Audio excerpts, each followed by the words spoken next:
সিঁদুরের মূল্য ১৫৮ নম্বর পর্বটি দেখতে হলে আমাদের চ্যানেলটি সাবস্ক্রাইব করে সম্পূর্ণ ভিডিওটি নোটিফিকেশন দিয়ে দেখে রাখুন।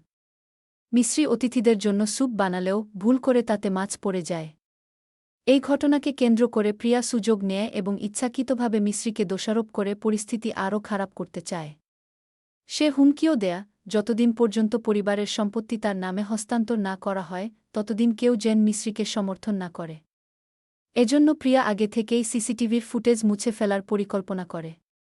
মিস্রি যখন প্রিয়ার কাগজপত্র দেখে সন্দেহ করে তখন প্রিয়ার আচরণ আরও অস্বাভাবিক হয়ে ওঠে। এটি দেখে মিস্রি আরও নিশ্চিত হয় যে প্রিয়া নিশ্চয়ই কোনো বড় কিছু লুকোচ্ছে।